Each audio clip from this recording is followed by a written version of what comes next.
नमस्कार साथियों, मैं अनीता श्रीवास्तव आपका हार्दिक अभिनंदन करती हूँ।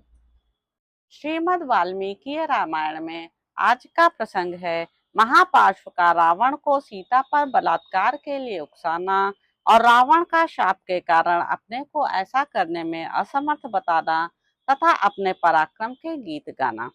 तब रावण को कुपित हुआ जान महाबली महापार्श्व ने 2 घड़ी तक कुछ सोच विचार करने के बाद हाथ जोड़कर कहा, जो हिंसक पशुओं और सर्पों से भरे हुए दुर्गम वन में जाकर वहां पीने योग्य मधु पाकर भी उसे पीता नहीं है, वह पुरुष मूर्ख ही है। शत्रुसूदन महाराज, आप तो स्वयं ही ईश्वर हैं।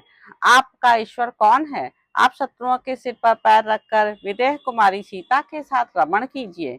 महाबली वीर, आप कुक्कुटों के वर्ताव को अपनाकर सीता के साथ बलात्कार कीजिए, बारंबार आक्रमण करके उसके साथ रमण एवं उपभोग कीजिए।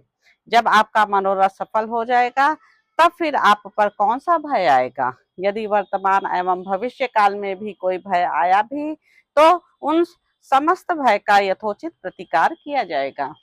हम लोगों के साथ यदि महाबली, कुंभकर्ण और इंद्रजित खड़े हो जाएं, तो ये दोनों वज्रधारी इंद्र को भी आगे बढ़ने से रोक सकते हैं।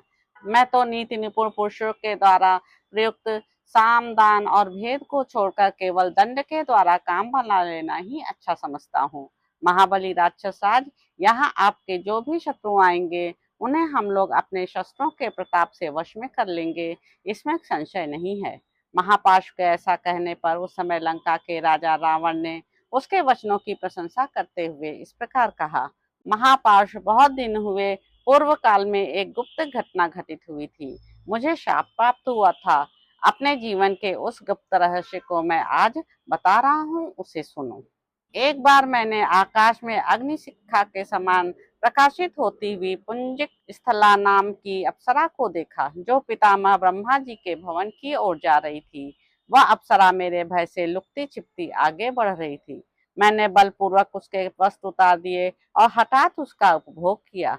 इसके बाद वह ब्रह्मा जी के भवन में गई। उसकी दशा हाथी द्वारा मसल कर फेंकी हुई कमलिनी के समान हो रही थी। मैं समझता हूँ कि मेरे द्वारा उसकी जो दुर्दशा की गई थी, वह पितामह ब्रह्मा जी को ज्ञात हो गई।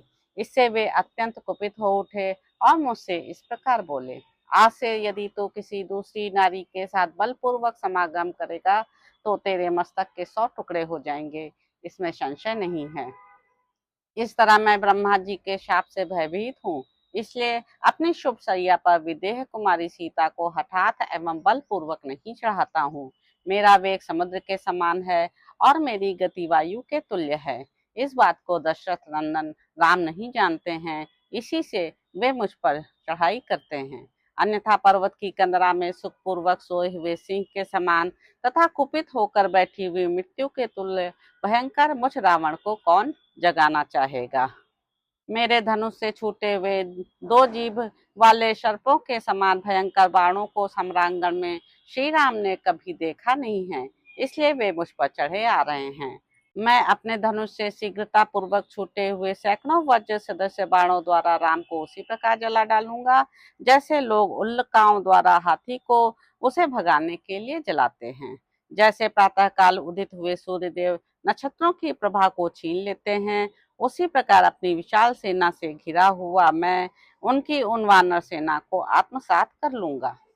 युद्ध में तो 1000 नेत्रों वाले इंद्र और वरुण भी मेरा सामना नहीं कर सकते। पूर्व काल में कुबेर के द्वारा पालित हुई इस लंकापुरी को मैंने अपने बाहुबल से ही जीता था।